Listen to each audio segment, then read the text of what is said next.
Time is 7 o'clock. I'd like to reconvene the regular meeting with item 3.01, the Pledge of Allegiance. Please stand. I pledge allegiance to the flag of the United States of America and to the republic for which it stands, one nation, under God, indivisible, liberty and justice for all.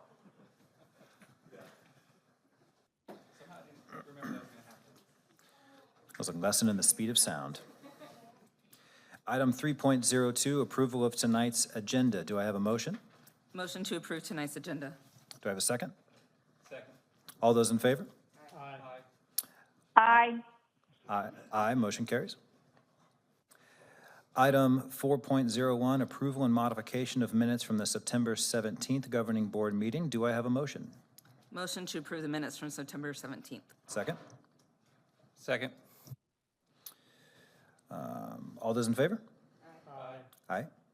Aye. Motion carries. Thank you. 4.02, approval modification of minutes from the September 17th executive session. Do I have a motion?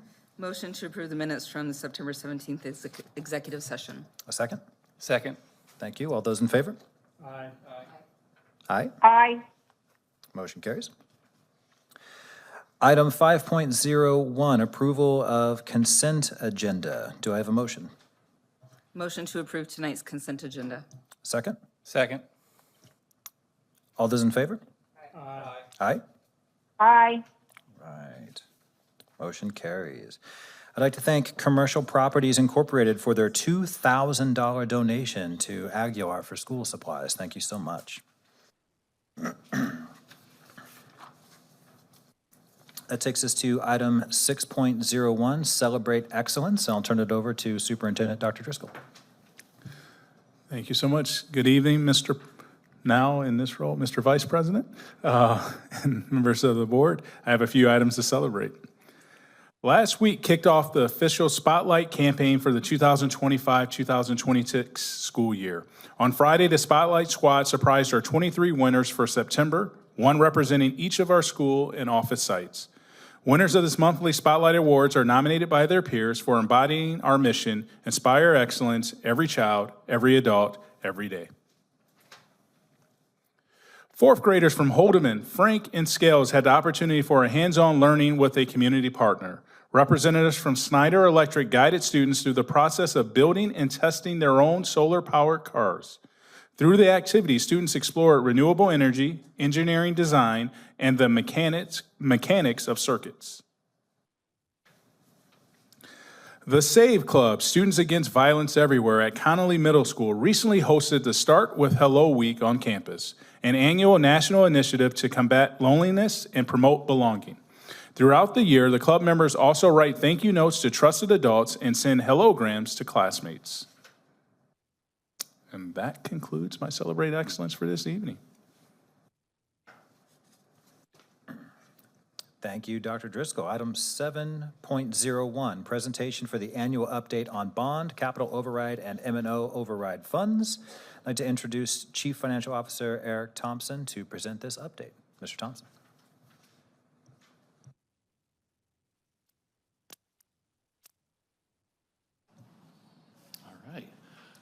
President Thierry, members of the board, Dr. Driscoll, President Evers on the phone, thanks for having me tonight to talk about the bond and overrides. So we're here because for a couple of reasons. One, the state requires it, so we want to be in compliance on that one.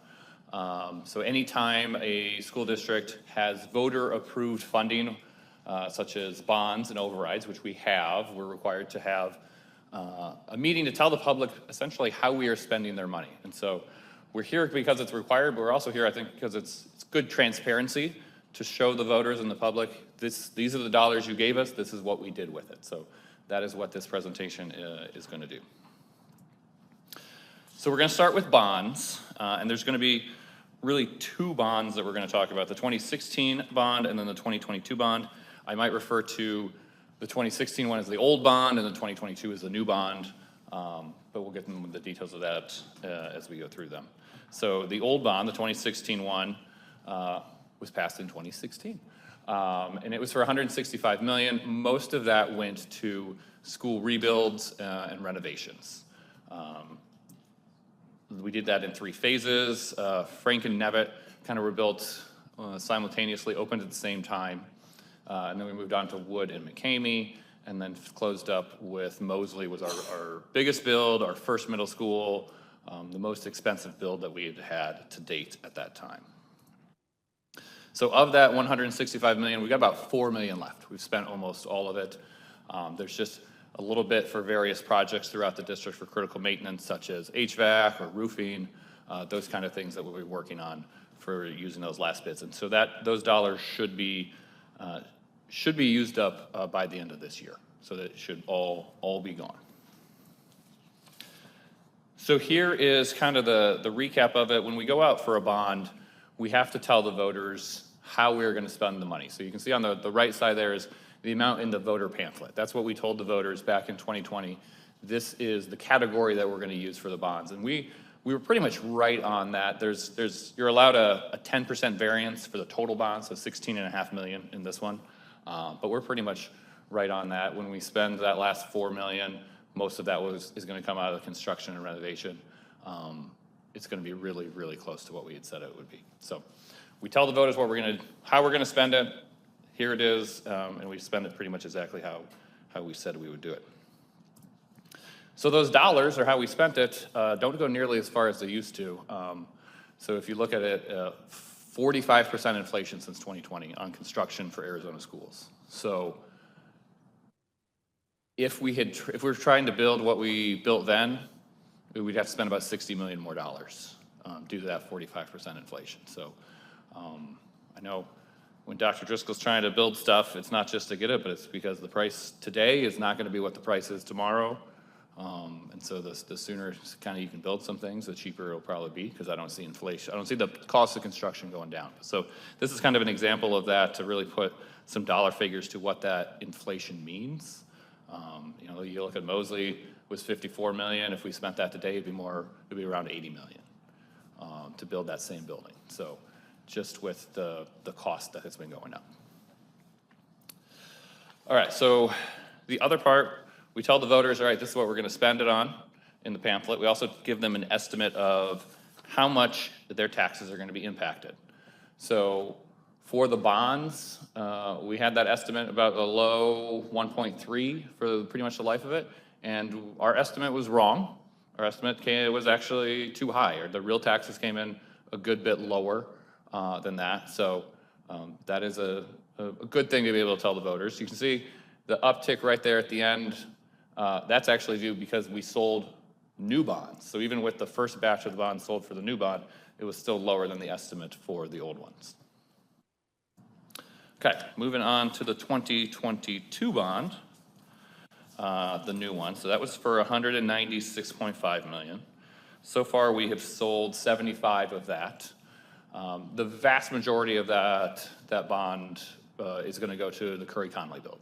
It's going to be about 150 million. For context, if you take the inflation out of it, that would have cost a little more than $100 million. So, just that timing of it is really driving that price tag up. Other big chunk of the bond is going to be a lot of those energy saving projects that we have talked about over the last few months. The solar, the water, the lighting, those kind of projects. And then the rest will go toward security, safety and security, and various critical maintenance projects. So we always need to maintain the HVACs in Arizona. We have to keep our buildings cool. All right, the other big voter-approved aspect are the overrides. So we're going to have the M&O override and the DAA override. That's kind of the new name. A lot of people still say the capital override, DAA override, same thing. So we're going to start with the DAA, capital. It is, I used to say stuff. It is things like computers, but more so our costs are going to software licenses, and it's hard to say that's, it used to be things you could hold in your hand. You can't hold a software license in your hand very well, but those costs have gone up a good bit over time. So how the capital override works is it's 10% of the revenue control limit. The voters passed an increase in 2024. So it had been 5 million for about 20 years.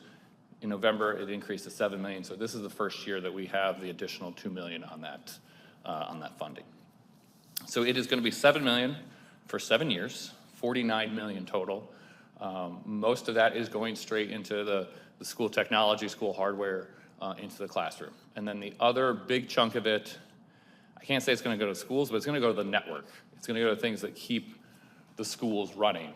Because if you've been to a school with the Wi-Fi down and internet down, they're having a bad day that day. So we're putting a lot of money to make sure that the network is staying up and they have the internet there. So that's what the vast majority of the DA override is going to, is technology, whether it be software or hardware. So last year for that DAA, we spent about $4.3 million. That was the last year of the $5 million funding. So this coming year that we're in, that will increase, our spending will increase because our funding is increasing on that. Again, it's mostly that software and hardware. A little bit on the equipment, such as tables and desks or that kind of thing, but most of it is the actual technology. All right, so the M&O override, that is more of people and programs. That's going to go mostly toward salaries. The people that we are paying for and able to teach the kids. So that is 15% of the revenue control limit, which is about $10 million, about $10.5 million each year. And so how that works, it is fully funded for the first 5 years. Then in year 6, it goes down by a third. So if you had 10 million for the first 5 years, in year 6, it's going to be about 6.6. Year 7, it'll go down another third, about 3.3, and in year 8, it will be gone. So most districts will renew it before that to avoid that dip. So if we wanted to do that, we would have to go out by November of 2029. Some districts sometimes will go out after year 4, so they kind of have 2 chances for it. But the latest that, if we wanted to renew it without having a decrease, would be November of 2029. And what the M&O override does is it increases the kind of the M&O bucket of money. So we're able to have a lot of these programs that other districts that don't have the overrides, don't have those additional voter-supported funding, we are able to have those programs. From the full-day kindergarten to counselors to a lot of the music programs are supported by the override. Because we don't get a lot of funding on other sides of it. Like you look at Gifted, we get about $25,000 a year total for Gifted. So there has to be additional spots that comes from. Full day kindergarten, excuse me, we only get paid for a half day kindergarten from the state. So there has to be other ways to find that money, and that's what a lot of the override funds go toward. All right. If there are any questions, I'd be happy to answer them. Mrs. Windsor. Thank you, Mr. Terry. Back to the 2022 bond where you pointed out the energy savings projects. Could you remind me that 39 million, does that include what does that have the grants included in that? Yes, so that's the total cost that will come out of the bond. So we'll spend the 39 million and then we'll get rebates back to lower that cost essentially, but that's the money that's going to go out of the grant, out of the bond, because the money will go into a different fund. Got it. Thank you very much. Mr. Miller. Thank you, Mr. Vice President. Just to reiterate, I suppose, for the general public, so you were mentioning that there's the step downs on the M&O override, and I just wanted to clarify or make clear for the DAA override, there is not such a step down. That's correct? Correct. That is 7 million for 7 years, completely unchanged in those 7 years. Excellent. Thank you.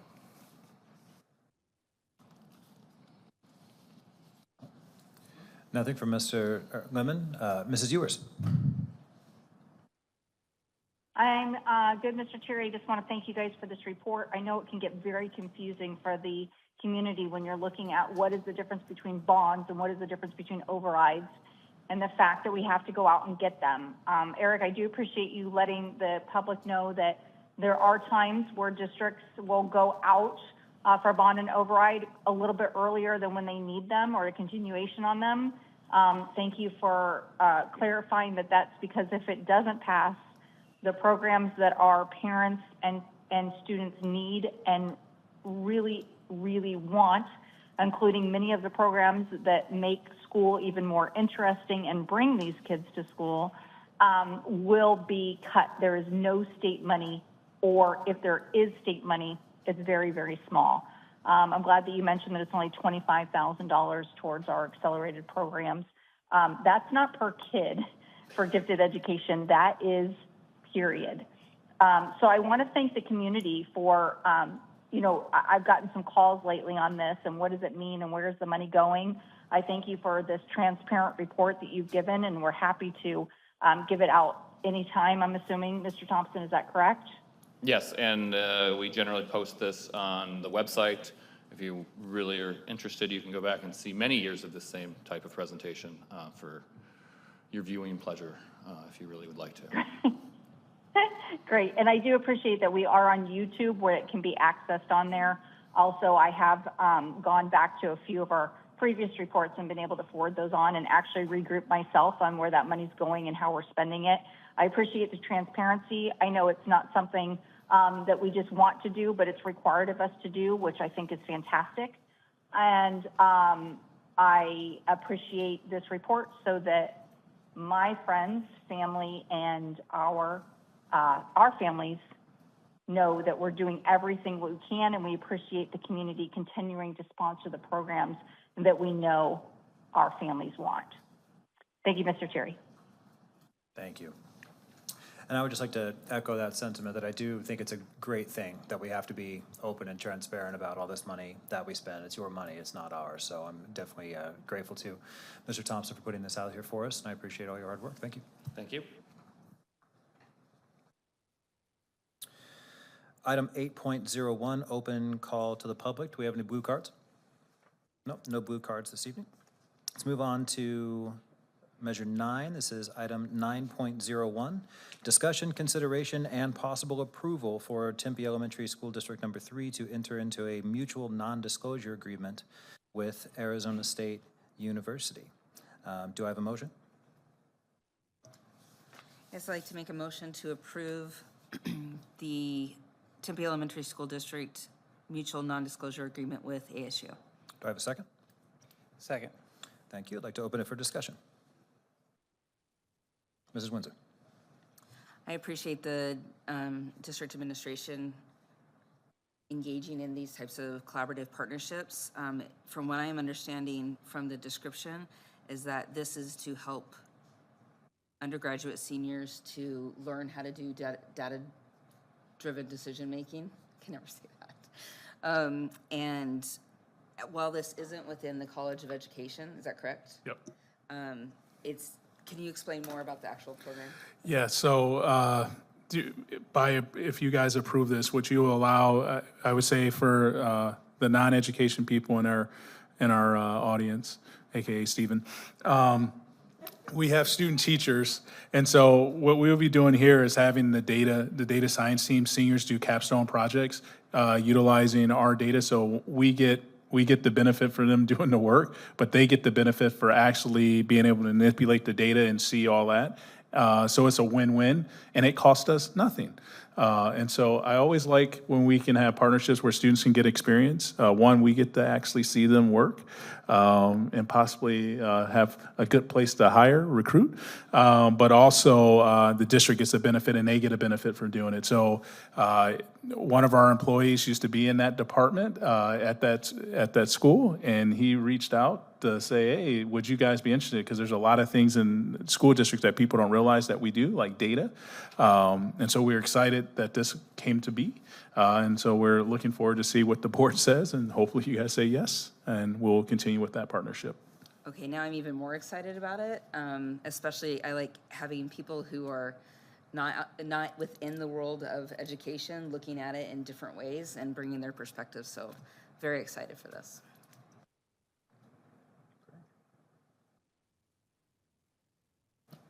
Mrs. Ewers? I second everything that Member Windsor just said. Thank you. Great. Only thing I'll say is I work for ASU, and I work in the K-12 improvement space, and I do a lot of data analysis, and so I'm going to be abstaining from this vote. Now let's take it to a vote. All those in favor? Aye. Oh, okay. Motion carries. I couldn't get my mute off. Sorry. Thank you. Okay, moving on. 9.02, discussion and first review of proposed changes to Governing Board Policy BED, meeting procedures, and this is discussion only. Do I have a motion? Motion to approve the proposed changes to Governing Board Policy BED meeting procedures. And a second? I mean, we're not You're approving not, the yeah, thing, yeah. the you're first not- read. It's just So first review. Okay. Technically, we just talk, and if we have Yep. something to say, we Okay. do, and if we don't, we just keep moving. Yep. Thanks. Thank you, Mr. Vice President. I think on this one, it looks like we're just kind of, I don't know, consolidating and kind of replacing a couple of later ones that we'll get to, I guess. So that's all it seems to be. That would be correct.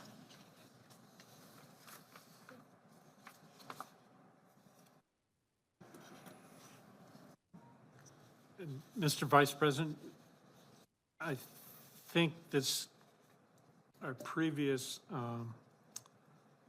rules and agenda items are a little bit different than the ASBA standard. And so I think this puts us back in line with everybody and back to the policy book. Thank you. Okay. Thank you. Mrs. Ewers? Thank you, Mr. Terry. I'm good. Okay. Yeah, of course. Mrs. Windsor? Do you mind if we ask Ms. Franklin to explain how it's more in line? Mr. Lemon was explaining. From my history in looking at this, so originally this was actually proposed from ASBA back in March for the board. I'm bringing it forward to you now because it hasn't been brought to you yet. But I will say the language that ASBA suggests, our language is a little bit different. It is according to our original policy manual language.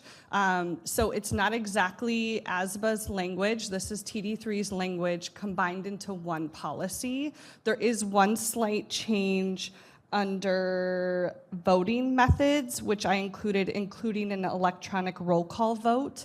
That's the one change in language according to all of our current policies of BEDD, BEDF, and BEDG. So it is an all-in-one encompassing policy of current TD3 language, if that makes sense.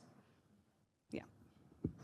I'd like to point out one other, it's not a change, but something that could actually make our meetings go faster, which I know our audience is always excited about. Letter C, the president may make or second motions and may vote on all motions. We actually don't have to have somebody make the motion after the president's announced the item. So that's starting like right now, or? Is that? Settle down, settle down. Mr. Vice President, technically, this is a first reading, so it's not a rule until we pass it on the second read. So. I will add, it is currently in policy BEDD, I believe. So that is our language currently in policy BEDD. Okay. Yes. Okay. Okay. Well, I'm going to continue following the footsteps of our fearless leader, so she feels comfortable upon her return. Okay, moving on. This is 9.03, discussion and first review of proposed changes to Governing Board Policy BEDB. Agenda? Open for discussion.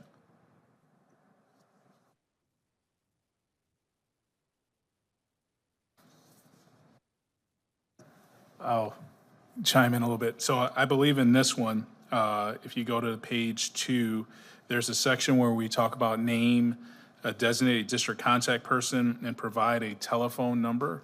And so one of the recommendations that I would make for the board to consider is to have that be superintendent or superintendent designee, and then we give a phone number for them to call. That way, as people come in and out, you don't have to keep changing the policy.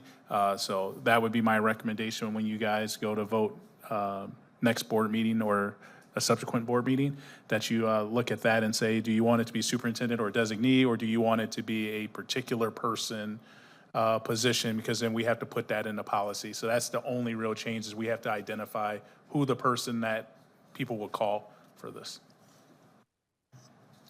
So may I make a recommendation that we direct the administration to do that, so on second read, we can just approve it as it is? And I this- second. And then maybe under J for adjournment, should we write the new guy is the only one who can adjourn us? No, you can't do that, okay. Oh, yeah. Senior, wait a minute.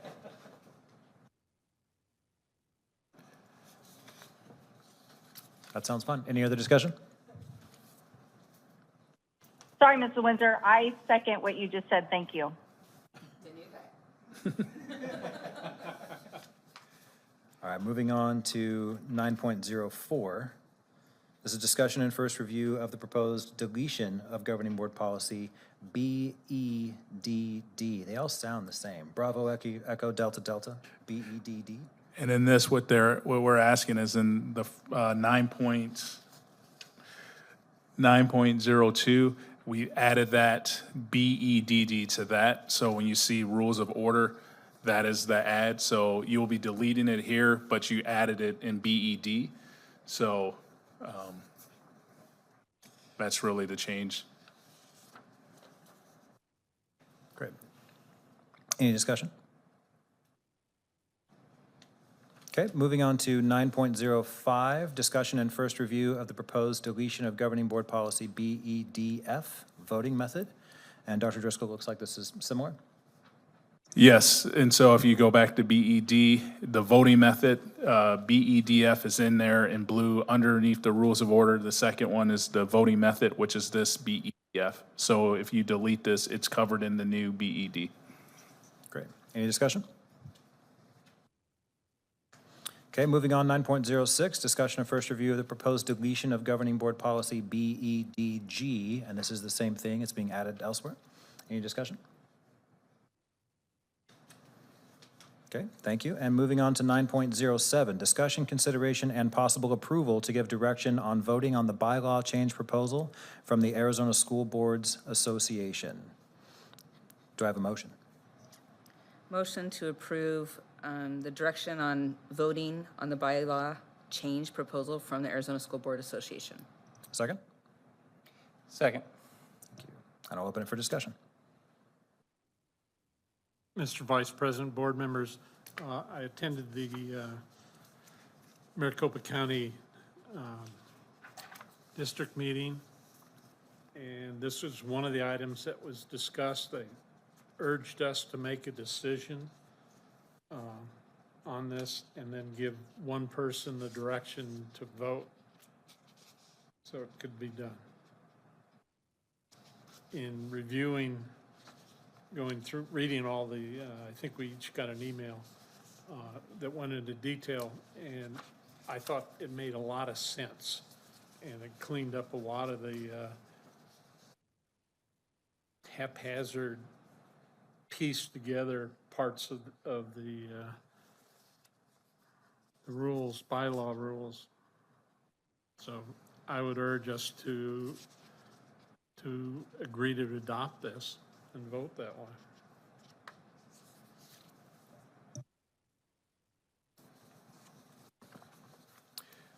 Any other discussion?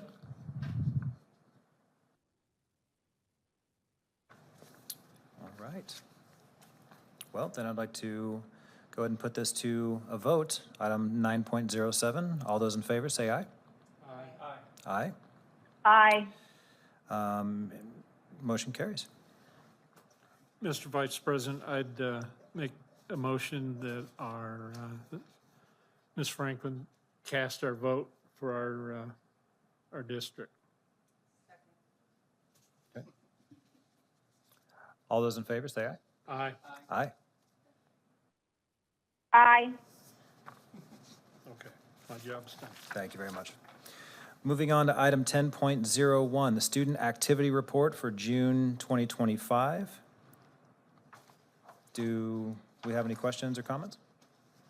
Just a comment. I did ask about Carminati's ending balance. And Dr. Driscoll, wanna- I'll let Mr. Thompson share that answer. Thank you, members of the board. So the ending balance for that will be proportionally divvied up, kind of based on how the boundaries were, where those kids are going to go. I'm working on the annual financial report right now. That will kind of close the end of the year. Once that year is closed, then we'll take the remaining funds and distribute it to kind of where those students went proportionally. So it kind of will follow the students as much as it can. Thank you very much, Mr. Thompson. I appreciate the thoughtfulness about that. Student funds are a special category for me, and I appreciate the thoughtfulness. And hopefully, as we go through this process of other schools, we'll continue that same methodology. Thank you. Any other discussion on this item?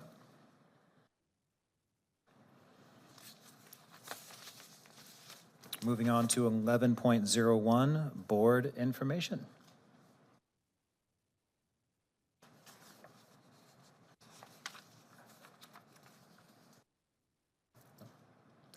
Mrs. Ewers? Yeah, I just, did we need to vote on 10.01 on the report?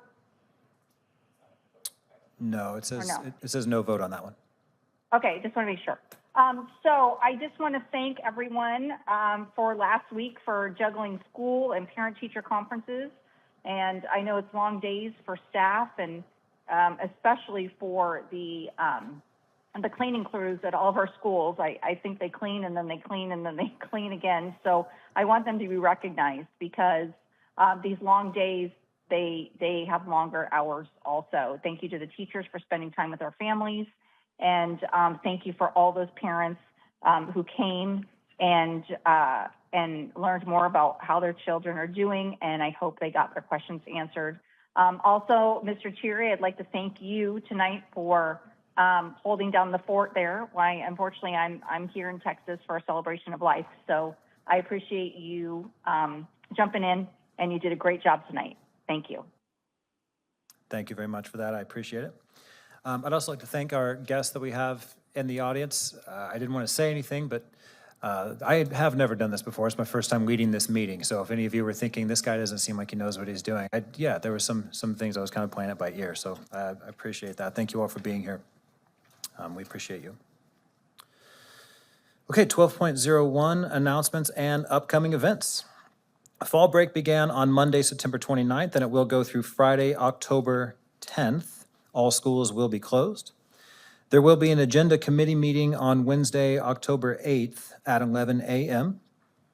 Item 3, Oktoberfest at Tempe Town Lake, which benefits Tempe's sister cities, will be held on Friday, October 10th from 5 o'clock till midnight, Saturday, the 11th, from 10 a.m. to midnight, and then Sunday from noon to 10 p.m. at Tempe Town Lake. Tempe Sister Cities is a great organization. My kids were involved in that. It's fantastic. District-wide staff development will be held on Monday, October 13th. All schools will be closed, so just think of it as being a continuation of fall break. That helps me out. The next regularly scheduled governing board meeting is Wednesday, October 15th at noon with an executive session. It says at 11. I thought we moved it to 10 a.m. We might. We have to, okay. We'll confirm. Okay, sounds good. It'll be earlier. And then last but not least, the 42nd Annual Don Carlos Humanitarian Awards Ceremony and Dinner will take place on Wednesday, October 15th at 5:30 p.m. at the Doubletree by Hilton Tempe. That's at 2100 South Priest here in Tempe. And last but not least, item 13.01, do I have a motion to adjourn tonight's meeting? I make a motion to adjourn tonight's meeting. Second? Second. All those in favor? Aye. Aye. It is 7:35. Meeting is adjourned.